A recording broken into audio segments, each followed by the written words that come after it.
Hidup adalah dari tangan ke mulut. Masalah hidup tidak lebih masalah isi perut. Itu yang perlu dibela, dan disitulah arti kehidupan. Pergi pagi, pulang sore, peras keringat, banting tulang untuk mempertahankan perut. Kalau sudah kemari cara orang berpikir, maka buat apa percaya kepada yang gaib? Untuk apa sholat? Untuk apa puasa? Untuk apa zakat? Untuk apa menghadiri majelis taklim? Tanpa kepercayaan kepada yang gaib, hidup berjalan menurut alur empiris dan materialis. Kalau sudah ke sana cara orang berpikir, biasanya orang lalu cenderung menghalalkan segala cara.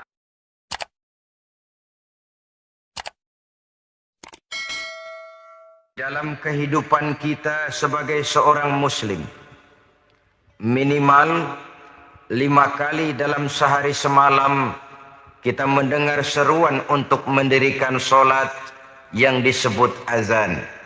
Ada kalimat menarik di dalam kalimat azan itu, yakni seruan hayya 'alal falah, marilah menuju kepada keberuntungan, marilah meraih kemenangan. Seruan ini adalah kecenderungan dari setiap manusia, apapun warna kulitnya. Artinya, setiap orang dalam hidup selalu ingin meraih dan mencari kemenangan. Kemenangan akan melahirkan kepuasan batin, dan kepuasan batin memberikan kebahagiaan. Sedangkan kekalahan melahirkan penderitaan batin, dan penderitaan batin menjerumuskan seseorang di dalam berbagai bentuk kerugian. Jikalau inilah seruan azan, maka masalahnya ialah apa yang menyebabkan kita meraih kemenangan. Al-Quranul Karim memberikan tuntunan dan ajaran kepada kita bahwa orang-orang yang memperoleh kemenangan itu tidak lain adalah orang-orang yang bertakwa. Hanyalah mereka yang bertakwa kepada Allah Subhanahu wa ta'ala pada akhirnya akan tampil sebagai pemenang. Lalu siapa orang yang bertakwa itu? Dijelaskan dalam awal-awal Al-Baqarah.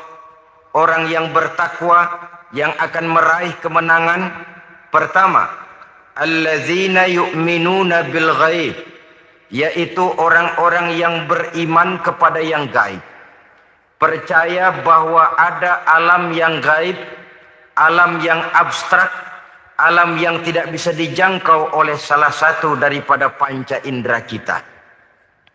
Mereka percaya dan beriman kepada adanya malaikat, beriman kepada adanya iblis dan jin, beriman kepada adanya alam kubur, beriman kepada adanya alam mahsyar, beriman kepada adanya alam akhirat, beriman kepada adanya surga dan neraka.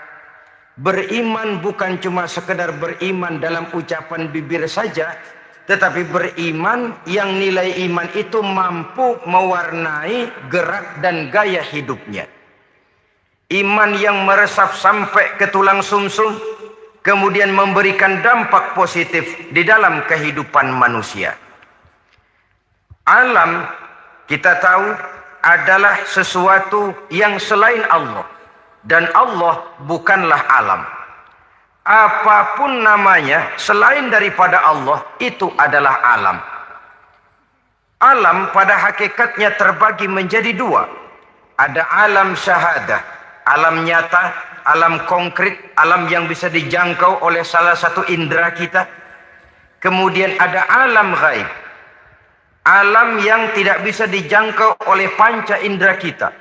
Alam metafisika, alam abstrak, alam yang wajib kita imani keberadaannya.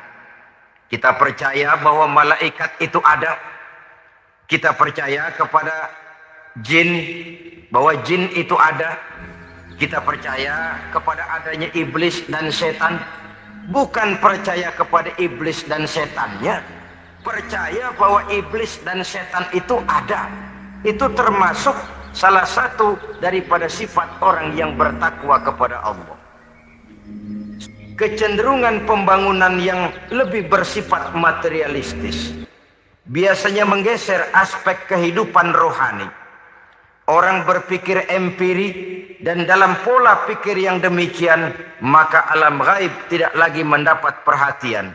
Aspek kehidupan yang bersifat rohaniah malah mulai ditinggalkan. Akibatnya terjadilah kepincangan di dalam kehidupan kita. Pernah ada satu pengalaman pribadi.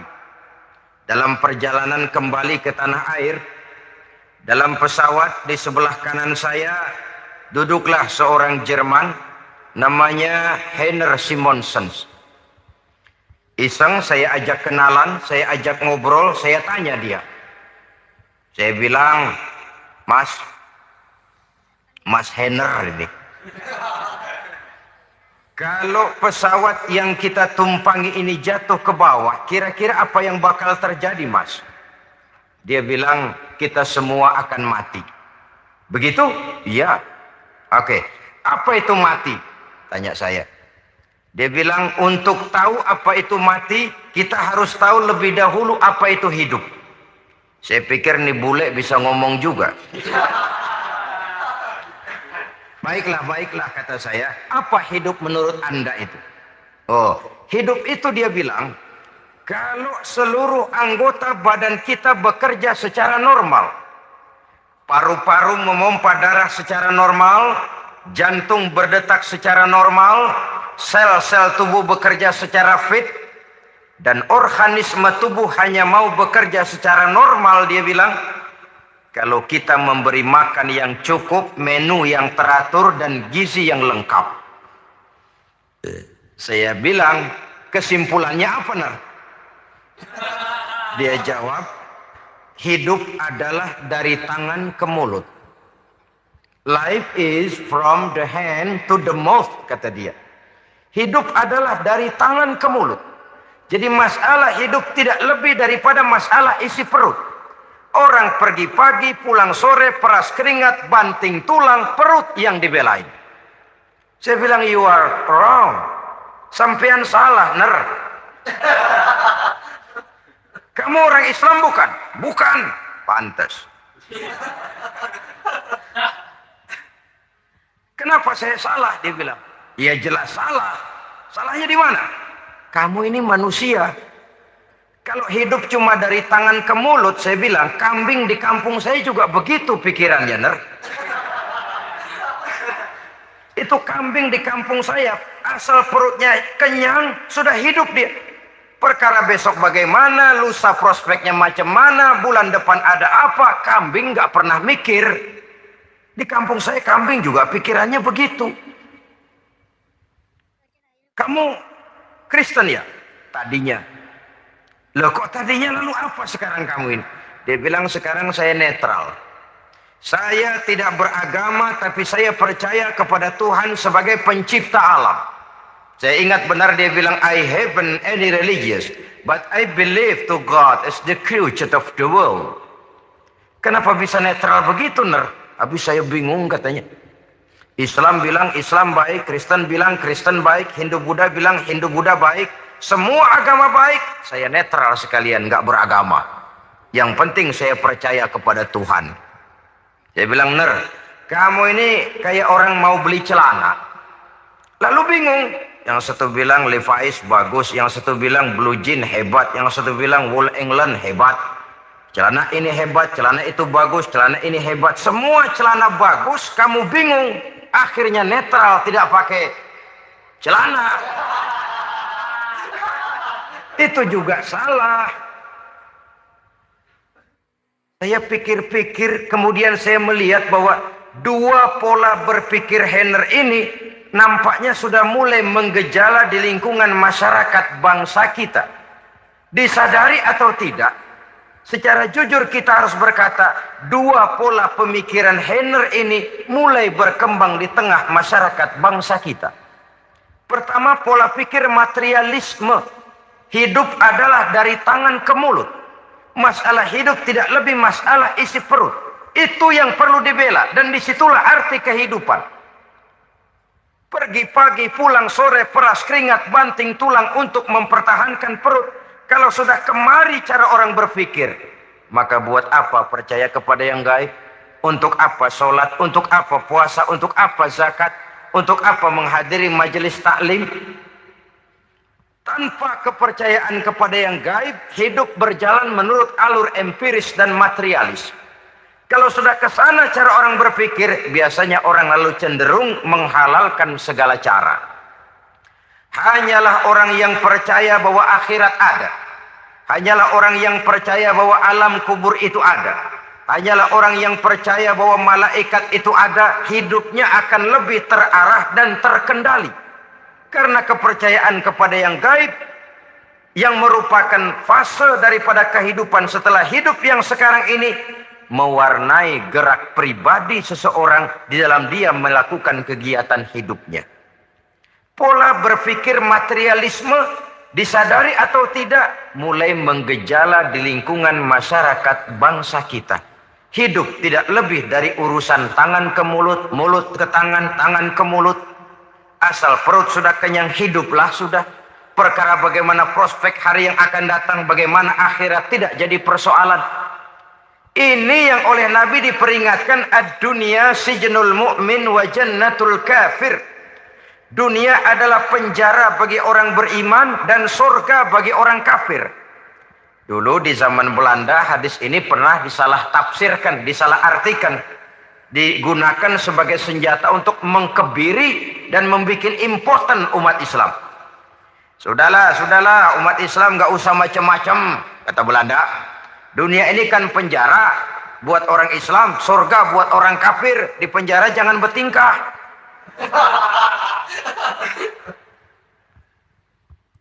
Pengertiannya tidak begitu. Dunia adalah penjara bagi orang mukmin. Artinya dalam kehidupan dunia seorang mukmin tidak bebas memperturutkan hawa nafsunya. Di penjara hawa nafsunya. Sebaliknya surga bagi orang-orang kafir. Buat orang kafir surgalah dunia ini. Mereka bebas memperturutkan hawa nafsunya. Dilarang tidak terlarang, dicegah pun tidak tercegah. Mereka hidup menurut alur bisikan nafsu mereka sendiri. Kemudian bila ajal datang, maut merenggut nyawa, selesailah surganya sampai di situ. Maka bagi orang-orang yang tidak percaya kepada adanya akhirat, kepada adanya alam gaib, surganya sebatas umurnya. Sekali lagi, surganya sebatas umurnya. Bila umur selesai, ajal pun datang merenggut nyawa, selesailah sudah surganya sampai di situ. Alangkah pendeknya perjalanan orang-orang yang tidak percaya kepada alam gaib ini. Bagi kita mukmin, jikalau kita mampu memenjarakan hawa nafsu, kita bisa bahagia di dunia ini. Dan Islam memang tidak menyuruh kita sengsara di dunia. Raih dunia, kejar dunia, gapai dunia sebagai alat untuk mencapai kebahagiaan di akhirat nanti. Hidup adalah satu perjalanan panjang yang terbentang sejak kita terlahir dari alam rahim sampai kepada alam akhirat nanti. Andai kata kita gagal meraih kebahagiaan di dunia, toh kita masih punya akhirat. Tapi jangan jadi dalil yang melemahkan semangat. Biarin dah kita di dunia kebelangsak, yang penting akhirat. Akhirnya dunia benar-benar kebelangsak. Bagaimana dunia ini bisa kita raih? Dan bagaimana meraih dunia untuk menunjang kepentingan akhirat nanti. Yang kedua, dari pikiran Henner yang saya lihat menggejala di lingkungan masyarakat bangsa kita, timbulnya manusia-manusia netral. Seolah-olah Tuhan yes, agama no. Sama Tuhan percaya, agama ogah. Tuhan ngangguk, giliran agama godeng. Padahal hampir dalam setiap ayat dalam Quran, kata-kata amanu biasanya bergandeng dengan wa'amilus sholihat. Iman dan amal soleh. Ini sebagai isyarat Tuhan dan agama jangan pernah dipisah-pisah. Apabila kita bertuhan, maka kita harus beragama. Apabila kita beragama, maka agama itu harus bersumberkan dari Tuhan yang kita imani itu. Tidak mungkin kita pisah, Tuhan yes, agama no. Sama Tuhan percaya tapi agama bikin sendiri. Sembayangnya cukup bengong 2 jam madep mulon.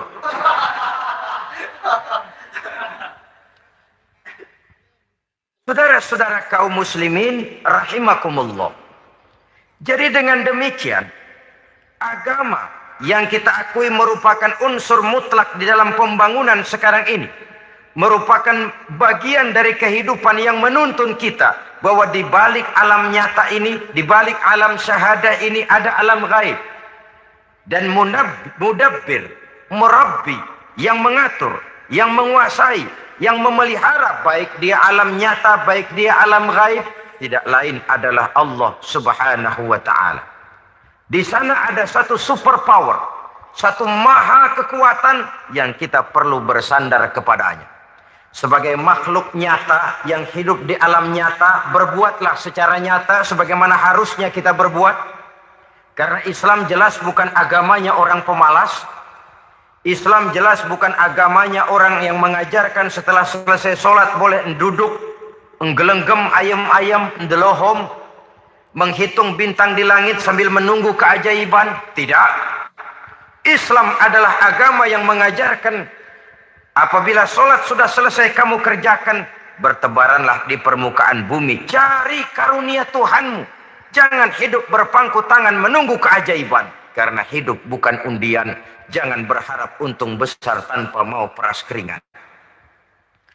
Tapi di sebalik itu toh kita juga harus yakin bahwa di sisi usaha nyata yang kita lakukan ada satu super power, satu maha kekuatan gaib yang menentukan berhasil dan tidaknya usaha kita. Kepercayaan kepada hal semacam inilah yang mendorong kita untuk mempunyai sandaran vertikal agar jikalau usaha ini berhasil kita tidak lupa diri dan lupa daratan. Jikalau usaha ini gagal kita tidak putus asa dan buruk sangka, tidak cupik pandangan dan sempit hati, tapi mampu melihat persoalan dengan kacamata putih sambil husnuzon kepada Allah Subhanahu wa taala. Kita percaya malaikat itu ada. Ada yang namanya raqib dan atid, mengawasi gerak hidup kita sampai kepada gerak hati kita. Ini memberikan sugesti agar kita berhati-hati. Tidak sejengkal tanah pun kita bisa berlindung dari pengawasan raqib dan atid. Ada munkar nakir yang akan menyoal kita di alam kubur. Ada malaikat malik, penjaga neraka, ada malaikat Ridwan yang menjaga surga. Kita percaya kepada adanya jin, kita percaya kepada adanya setan, iblis. Percaya kepada adanya, bukan mempercayai si setan, si iblis lalu menjadikannya sebagai teman. Tidak.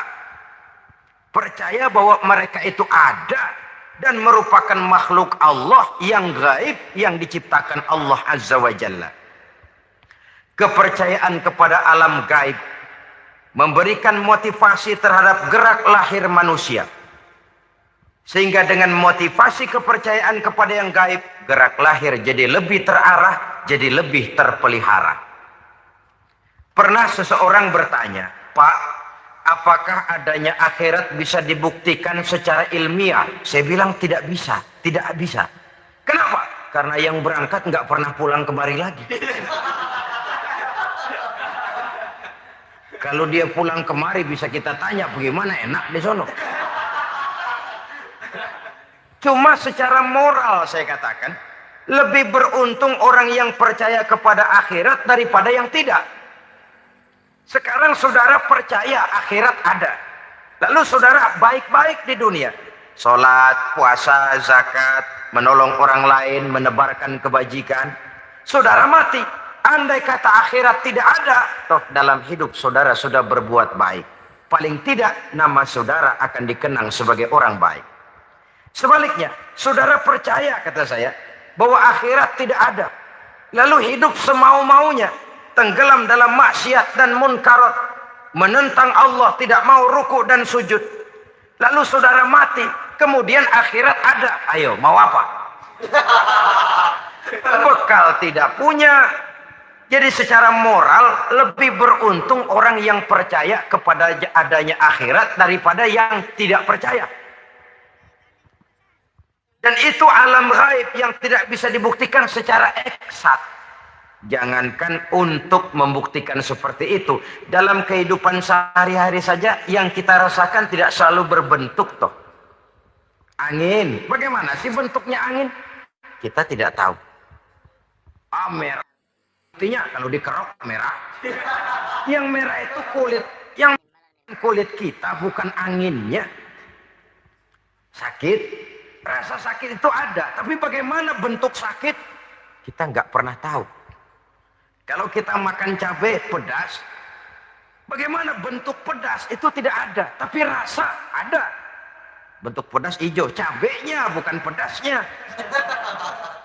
Tidak semua yang kita rasakan bisa kita gambarkan dalam bentuk yang konkret.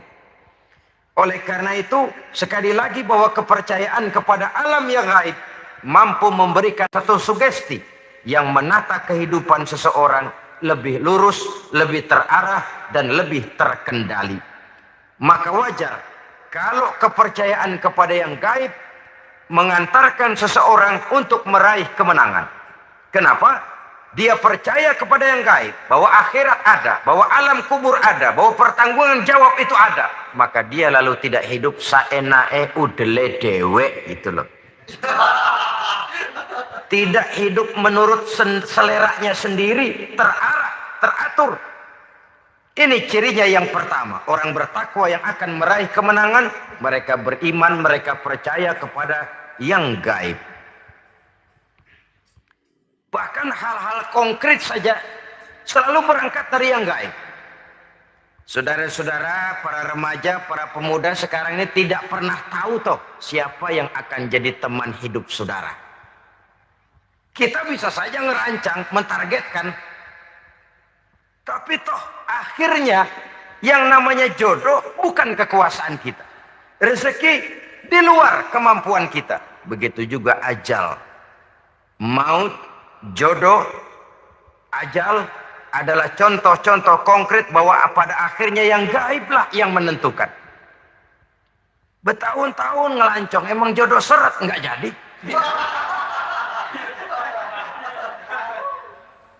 Begitu kenal baru setengah malam nginep ditangkap hansip.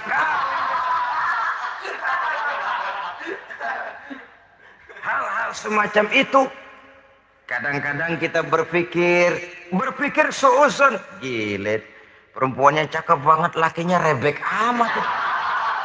Memang begitulah jodohnya. Memang begitulah jodohnya. Saudara hadirin ma'asyiral muslimin yang saya hormati, jadi hal-hal yang konkret saja kita yakini sepenuhnya ditentukan oleh satu superpower yang gaib itu tadi.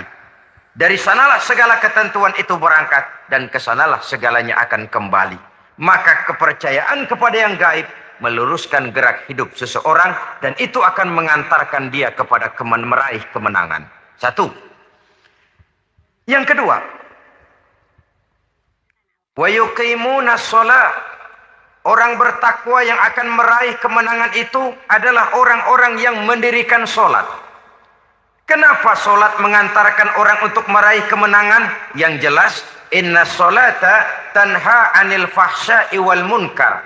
Sholat mampu mencegah manusia dari perbuatan keji dan munkar.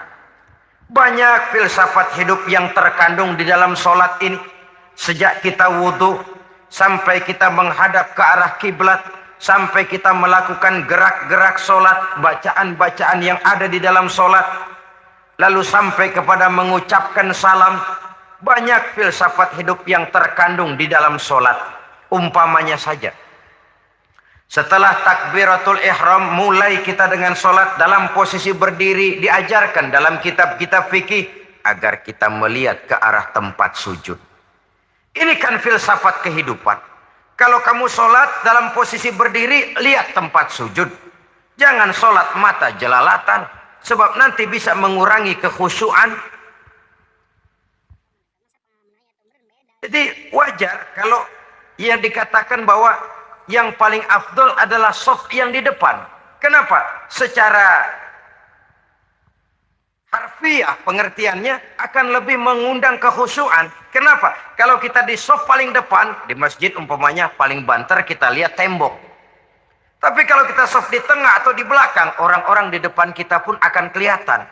Yang bajunya loreng, yang bajunya genggang, yang bajunya macam-macam. Kita lihat, kadang-kadang kita pikirin. Ada yang bajunya bolong. Kita sholat tapi dalam hati, ini orang bajunya robek yang nggak tahu apa. Ada saja hal-hal yang mengusik kekhusyuan kita. Oleh sebab itu diajarkan dalam posisi berdiri, lihat, arahkan pandangan matamu kepada tempat sujud. Ini kan filsafat kehidupan. Maksudnya apa? Kalau lagi diri, lihat dong tempat sujud. Kalau udah di atas, ingat dong sama yang bawah. Kalau sudah tinggi, ingat dong dari mana kamu berangkat. Kalau sudah berkuasa, bantu dong yang lemah. Kalau sudah kaya, santuni dong yang miskin. Kalau sudah alim, bimbing dong yang awam. Ini filsafat kehidupan.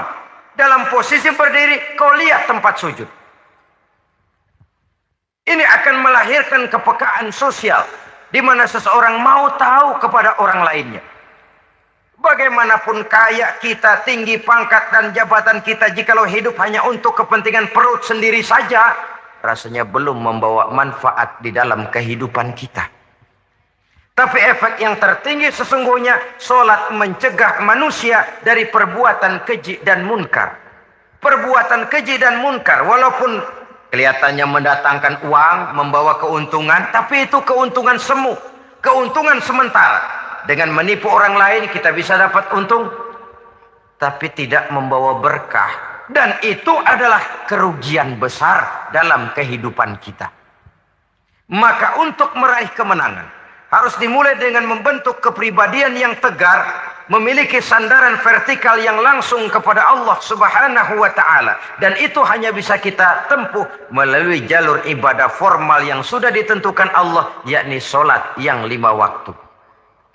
Untuk memperkuat itu, ada sholat-sholat sunnah, rawatib, nawafil, sebagai terminal-terminal kontrol cadangan, untuk memelihara stabilitas temperatur batin di dalam kita berhubungan dengan zat yang maha gaib, yaitu Allah Subhanahu wa ta'ala. Orang sering bertanya, Pak, itu tetangga saya nggak sholat, duitnya nggak habis-habis, Pak. Nggak sholat tapi mobilnya tambah terus.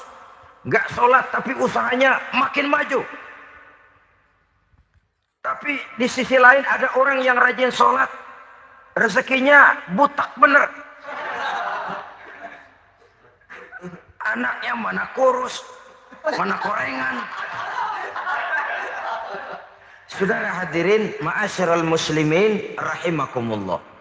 Harus saya katakan bahwa sholat memang bukan untuk cari duit. Sholat adalah sandaran vertikal kita kepada Allah. Sedangkan soal rezeki itu berkaitan dengan sifat Allah maha pengasih dan maha penyayang. Allah maha pengasih, siapapun dikasih kalau mau usaha. Allah maha penyayang, tidak semua orang disayang oleh Allah Azza wa Jalla. Dan belum tentu banyak harta itu merupakan nikmat. Mungkin juga istidraj. Artinya istidraj itu dikasih tapi diambulin, kalau bahasa Betawinya itu. Dikasih tapi diambulin, itu bukan merupakan nikmat sesungguhnya, lebih merupakan azab dari Allah Subhanahu wa ta'ala.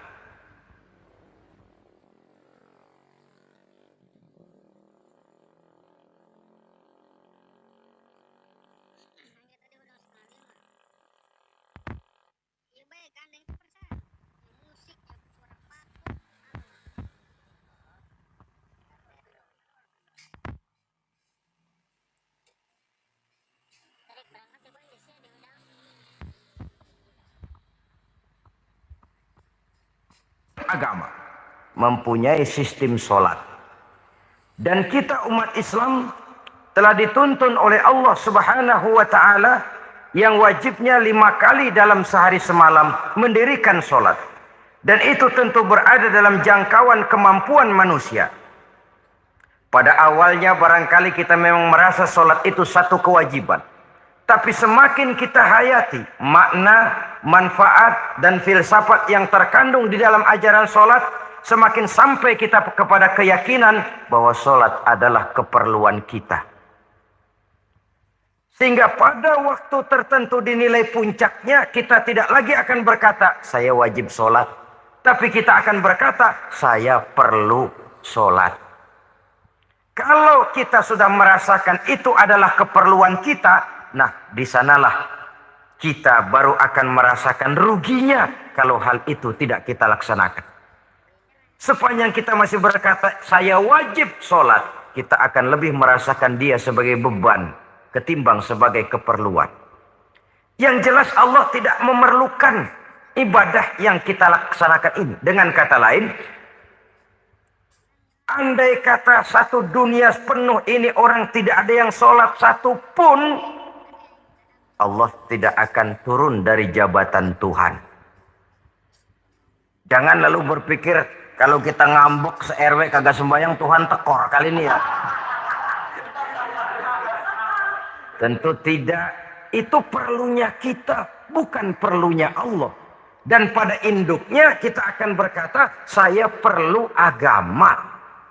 Kalau secara induk kita sudah memerlukan agama, maka konsep-konsep yang ada di dalam ajaran agama itu pun adalah juga merupakan keperluan kita. Baik dia bernama sholat, baik dia bernama puasa, baik dia bernama zakat, baik dia bernama haji, seluruhnya adalah keperluan kita.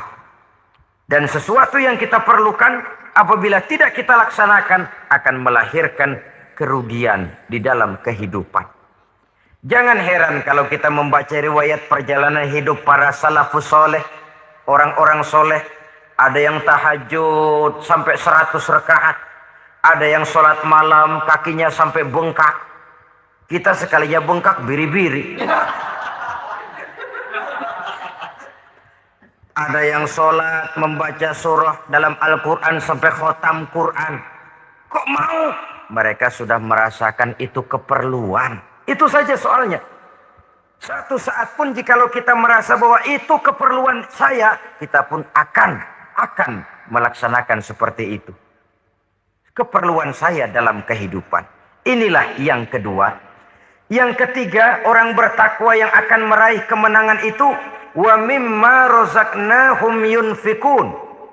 Mereka membelanjakan sebagian daripada rezeki yang diberikan Allah kepada mereka. Mereka infakkan di jalan Allah.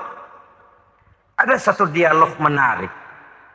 Satu hari seorang anak muda bertemu dengan seorang kakek-kakek yang sudah dikenalnya baik. Bertanyalah anak muda ini, "Kek, umur kakek berapa tahun?" 15 tahun, kata si kakek. Anak kakek berapa orang? 1. Harta kakek berapa banyak? 15 juta. Si anak muda ini bengong. Lalu protes. Kok kakek bohongin saya? Kenapa? Saya tahu umur kakek 70 tahun. Kenapa ngaku 15? Saya tahu anak kakek 5. Kenapa bilang 1? Saya tahu kakek miliuner. Miliaran uang kakek. Kenapa ngaku cuma 15 juta? Begini, kata si kakek tadi. Benar, umur saya 70 tahun. Tapi dari umur yang 70 tahun itu baru 15 tahun terakhir ini saya merasakan ibadah kepada Allah. Meninggalkan maksiat, jauh dari segala macam munkarat. Maka yang 15 tahun inilah yang benar-benar saya rasakan sebagai umur saya. Benar anak saya 5. Tapi yang 4 susah diatur. Cuman 1 rasanya nih yang bakal jadi si buah hati belahan jantung berlanjut cerita penerus sejarah. Cuma 1 ini yang saya harapkan, yang akan jadi anak soleh, yang akan membuat saya menerima pensiunan pahala. Kalau yang 4 apok dah, nggak ada harapan. Yang itu nyekek botol melulu. Oh begitu, iya. Lalu kenapa kakek bilang harta kakek cuma 15 juta padahal saya tahu kakek uangnya miliaran, depositonya banyak? Ya karena 15 juta itulah yang saya ingat yang pernah saya belanjakan di jalan Allah. Saya merasa itulah harta saya yang sebenarnya. Yang miliaran yang saya simpan di bank kelak, kalau satu saat saya mati, akan jadi rebutan di antara anak-anak saya. Iya, kalau anak saya soleh kayak yang satu ini. Kalau yang 4 tadi udah tulen dia bakal berantem, dah berebut tuh. Jadi 15 juta yang saya belanjakan di jalan Allah inilah yang saya merasakan benar-benar harta saya yang sesungguhnya. Dialog ini patut menjadi bahan renungan kita bersama. Diberikan kita umur 40, 50, 60, 70, 80. Berapa tahun dari umur yang diberikan itu yang jalan mulus? Yang kita gunakan untuk melaksanakan ibadah. Banyak harta kita simpan di bank, di lemari, di dompet, di tas.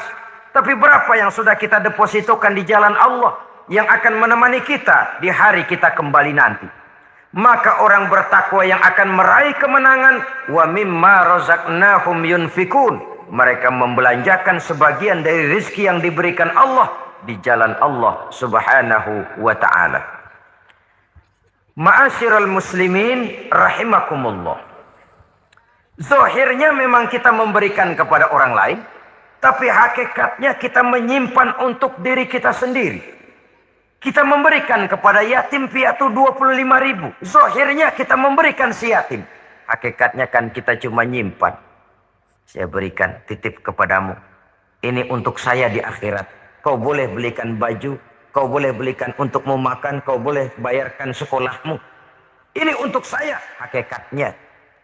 Kita nyumbang masjid 1 juta. Zahirnya kita berikan kepada panitia masjid. Tapi hakikatnya kan cuma titip. Titip 1 juta ya, untuk saya di alam kubur nanti. Silakan kau boleh belikan semen, ini uang, belikan besi, belikan pasir. Saya cuma sekedar titip untuk kepentingan saya. Hakikatnya kita cuma sekedar menitip. Sebagaimanapun pada hakikatnya, apapun yang kita miliki dalam kehidupan, kan cuma sekedar hak guna pakai, bukan hak milik mutlak. Harta kita, rumah kita, kendaraan kita, kebun kita, pabrik kita. Hak guna pakai saja. Hak milik mutlak cuma untuk Allah Subhanahu wa ta'ala. Saudara-saudara kaum muslimin rahimakumullah. Ini yang ketiga. Kemudian yang keempat. Orang-orang bertakwa yang akan meraih kemenangan. Allazina yu'minuna bima unzila ilaika. Mereka yang beriman, mereka yang percaya kepada apa yang telah diturunkan kepadamu Muhammad, ay Al-Quran, yakni Al-Quranul Karim. Setelah percaya kepada yang gaib, mendirikan solat, kemudian menginfakkan sebagian dari rezeki yang diberikan Allah, mereka juga lalu percaya kepada yang diturunkan terhadap Nabi, yaitu tidak lain Al-Quranul Karim. Sekali lagi di sini, percaya bukan hanya sekedar percaya saja, tetapi percaya lalu menjadikan Al-Quran itu sebagai pedoman hidup. Sebab memang Al-Quran itu adalah GBHM, garis-garis besar haluan muslim. Apa yang harus kita lakukan? Apa yang harus tidak kita lakukan? Bagaimana mestinya kita bertingkah laku dan berbuat? Seluruhnya tercantum di dalam Al-Quranul Karim. Itu sebabnya ketika satu hari Aisyah ditanya, bagaimana akhlak Rasul? Beliau menjawab, kana Rasulullah sallallahu alaihi wasallam khuluquhul Quran. Akhlak daripada Rasulullah tidak lain adalah Al-Quran.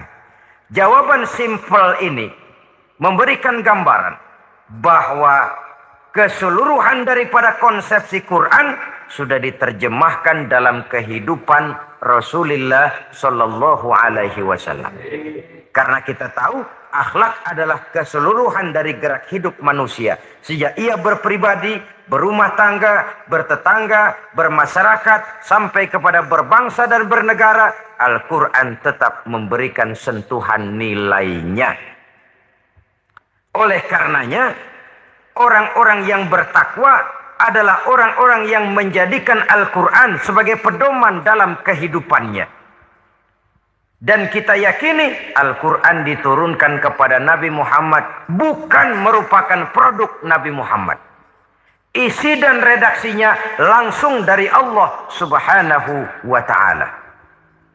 Kemudian cirinya yang kelima, orang bertakwa yang akan meraih kemenangan itu, wa ma unzila min qablika. Tidak hanya sekedar percaya kepada yang diturunkan terhadap Nabi Muhammad yaitu Al-Quran, mereka juga percaya kepada apa yang pernah diturunkan kepada para nabi, kepada para rasul sebelum Nabi Muhammad.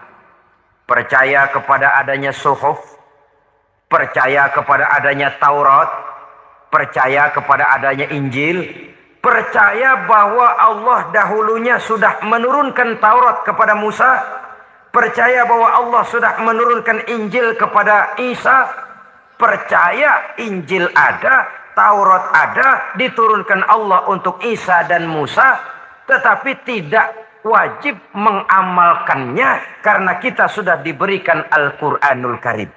Ini yang perlu saya garis bawahi. Kita percaya Allah telah menurunkan Injil dahulu kepada Isa.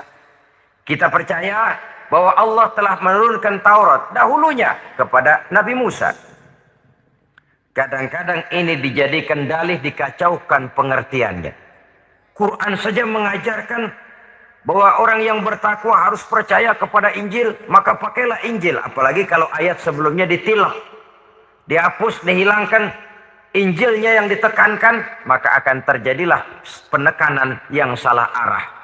Karena salah arah akhirnya bisa merusak dan menghancurkan akidah. Ketika Rasul suatu saat pernah ditanya orang, "Ya Rasul, bagaimana sikap kita sebagai muslim terhadap Injil yang ada sekarang?" Beliau menjawab, "La tukadzibuhu jami'an wa la tusaddiquhu jami'an." Jangan didustakan seluruhnya, jangan juga dibenarkan semuanya.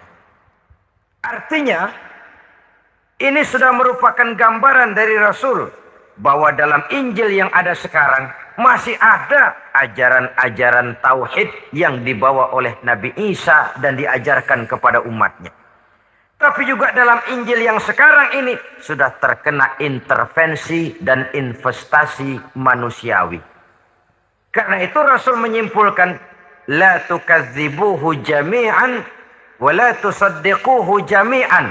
Jangan didustakan semua, jangan dibenarkan seluruhnya. Kita memang percaya Allah telah menurunkan Injil kepada Nabi Isa dulu, tapi kita tidak wajib mengamalkan Injil. Kita percaya Allah telah menurunkan Taurat kepada Nabi Musa, tapi kita tidak wajib mengamalkan kitab ajaran Taurat. Yang wajib kita percayai dan kita amalkan hanyalah Al-Quranul Karim. Kenapa? Oleh karena baik yang ada di dalam Taurat, baik yang ada di dalam Injil, tentu tercakup di dalam Al-Quran sebagai kitab terakhir yang diturunkan oleh Allah Subhanahu wa ta'ala. Dan itu wajar. Kalau seorang pejabat mau mengeluarkan satu keputusan baru, tentu dia harus meninjau keputusan-keputusan lama. Andai kata dianggap tidak berlaku, dianggap tidak relevan lagi, maka keputusan-keputusan lama itu tentu sudah dianggap tidak berlaku. Sebagian daripada aturan-aturan dalam keputusan lama yang masih dianggap relevan tercantum dalam keputusan baru yang wajib diamalkan. Begitulah hubungannya antara Al-Quran, Taurat, Zabur, dan Injil. 4 kitab samawi yang diturunkan Allah masing-masing kepada Zabur untuk Nabi Daud, Taurat untuk Nabi Musa, dan Injil untuk Nabi Isa alaihi wassalatu wassalam. Ketiga-tiga kitab itu kita percayai adanya. Kita yakini Allah telah menurunkan Zabur, Taurat, dan Injil. Tapi kita tidak wajib mengamalkannya. Yang wajib kita mengamalkannya sekarang ini tidak lain hanyalah Al-Quranul Karim saja.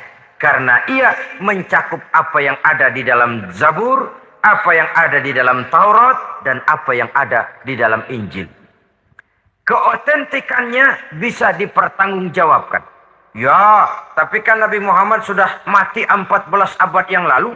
Dan di zaman beliau Al-Quran kan belum dikodifikasikan, belum ditulis. Bagaimana keotentikannya bisa dipertanggungjawabkan? Mudah saja. Allah berjanji, "Inna nahnu nazzalna dzikra Wa inna lahu lahafizun. Kami yang menurunkan Al-Quran dan kami yang akan menjaga dan memeliharanya. Allah turunkan Quran, Allah menjaganya. Bagaimana cara Allah menjaga Al-Quran itu? Banyaknya orang-orang yang hafaz Al-Quran. Hafaz Al-Quran 30 juz, 114 surah, 6.666 ayat. Sehingga jangankan satu kata, jangankan satu ayat, satu kalimat saja berubah, sudah akan timbul reaksi dan mudah dimengerti. Kenapa? Banyak orang-orang yang hafaz Al-Quran. Sedangkan pada setiap akhir tahun biasanya malaikat Jibril selalu mengadakan checking terhadap ayat-ayat yang diturunkan pada waktu itu. Di zaman Nabi sendiri sudah ada usaha kodifikasi. Dan yang lebih luar biasa lagi, sampai hari ini tidak seorang pun mampu membuat satu ayat saja semacam Al-Quran. Ke bahasa manapun dia diterjemahkan, naskah aslinya tetap ikut. Rujukan dasarnya tetap ada. Berdasarkan itu, maka tidak mungkin terjadi penyelewengan terhadap atau pemalsuan terhadap ayat-ayat Al-Quranul Karim. Kesuciannya, keotentikannya, kemurniannya bisa dipertanggungjawabkan. Ma'asyiral muslimin rahimakumullah. Oleh karenanya, konsepsi dasar daripada ajaran Islam ini memang tidak lain adalah Al-Quran dan Sunnah. Isi daripada agama Islam yang merupakan iman, Islam dan ihsan, konsepsi dasarnya tidak lain adalah Al-Quran dan Sunnah Rasulullah Sallallahu Alaihi Wasallam. Maka yang kita perlukan sekarang ini adalah terjemahan Al-Quran di dalam kehidupan kita. Dengan demikian, maka gaya kehidupan yang lebih Qurani itulah yang kita dambakan. Kita perlu memang terjemahan Quran dalam bahasa Inggris, dalam bahasa Belanda, dalam bahasa Jepang. Tapi yang lebih kita perlukan adalah terjemahan Quran di dalam kehidupan kita. Konsekuen, tidak memanipulasi, ringan sama kita jinjing, berat sama kita pikul. Jangan kalau lempengan ayat Quran itu kira-kira enak diamalin, keras teriakan kita. Giliran kira-kira ayat Quran itu mukul kepala kita sendiri, diam kita. Itu ciri yang pernah disindir Allah dalam awal-awal Baqarah juga. Ciri beragamanya orang yang munafik. Kullama adha'a lahum masyaw fih, kata Allah. Wa iza azlama alaihim qamu. Apabila terang mereka jalan, apabila gelap mereka berhenti. Artinya, kalau kira-kira di Islam nguntungin, rame-rame pada teriak Islam. Tapi ketika diminta untuk berjuang, ketika dituntut untuk berkorban, rame-rame mengundurkan diri. Nasib agama tidak ubahnya seperti daun pisang yang dikait orang di tepi jalan lantaran tak berpayung di ketika hari hujan. Manakala hujan usailah sudah, daun itu pun dicampakkan di tepi jalan, diinjak pula orang nan lalu. Artinya, orang menjadikan agama cuma sebagai lipstick, decoration only, tidak konsekuen. Hanya pada saat-saat kelihatannya Islam membawa keuntungan, rame-rame orang teriak-teriak tentang Islam. Tapi jikalau diminta berjuang, jikalau dituntut untuk berkorban, biasanya rame-rame juga mengundurkan diri. Jangan heran kalau mayoritas hitungan kita, tapi minoritas peranan kita. Kuantitas kita dalam jumlah, tapi dalam kualitas kita lebih sering jadi penonton daripada jadi pemain. Padahal itu sangat tidak boleh terjadi. Umat Islam di Indonesia harus bangkit. Umat Islam di Indonesia harus sadar akan keberadaannya. Tidak boleh hanya jadi penonton berpangku tangan. Karena memang agama kita juga mengajarkan untuk konsekuen di dalam menjabarkan ajaran-ajaran daripada agama kita. Kita sering menjadi jatuh menjadi umat yang lemah. Oleh karena kita ini tidak pandai menggalang kebersamaan yang diakibatkan tidak konsekuennya kita. Diistilahkan bahwa umat Islam di dalam menggalang kebersamaannya itu harus seperti orang main sepak bola. Saudara-saudara kan tahu orang main sepak bola itu.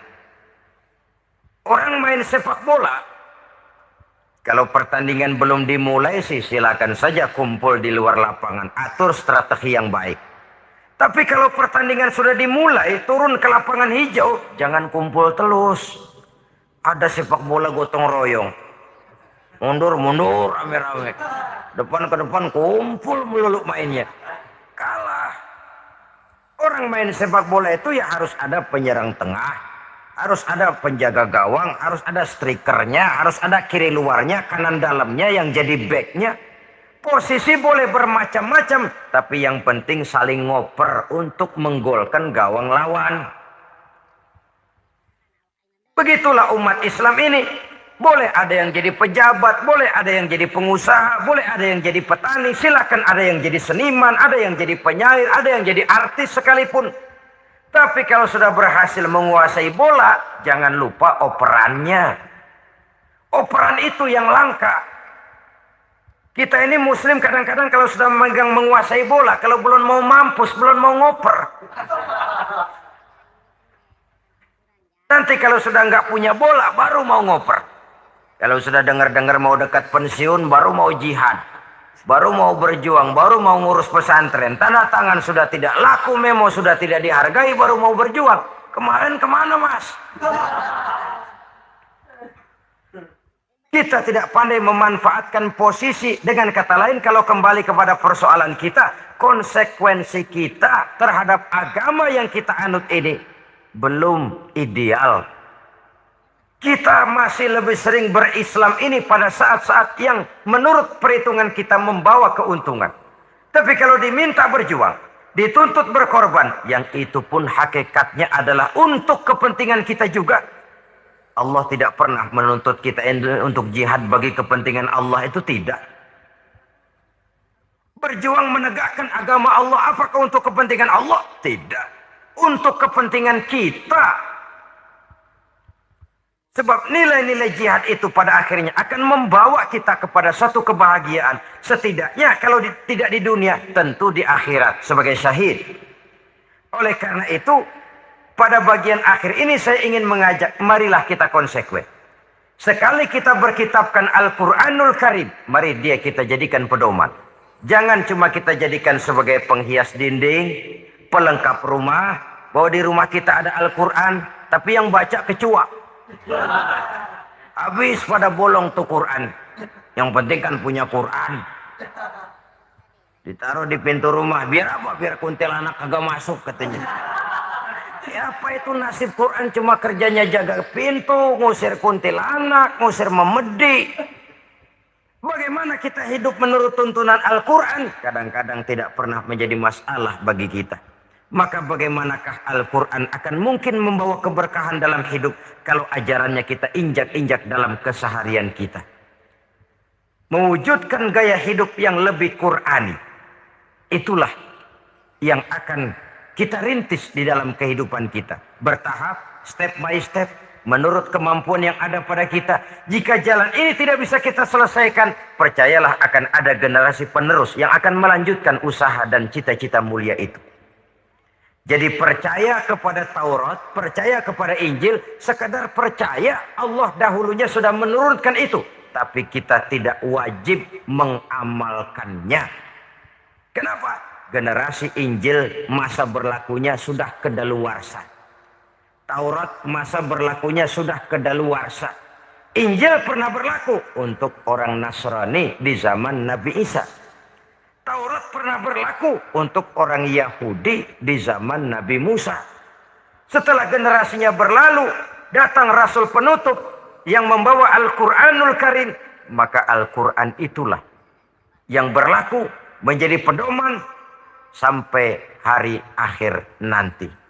Jangan jauh dari Al-Quran, karena apabila ini kita lakukan, maka kita akan kembali kepada satu gaya hidup yang jauh dari tuntunan agama. Dan itu artinya kita akan semakin jauh untuk meraih kemenangan. Saudara-saudara kaum muslimin rahimakumullah. Yang keenam, yang terakhir, orang-orang bertakwa yang akan meraih kemenangan itu wa bil akhirati hum yuqinun. Mereka percaya, mereka yakin seyakin-yakinnya akan adanya hari akhir, di mana seseorang akan mempertanggungjawabkan seluruh perbuatannya di dalam hidup ini.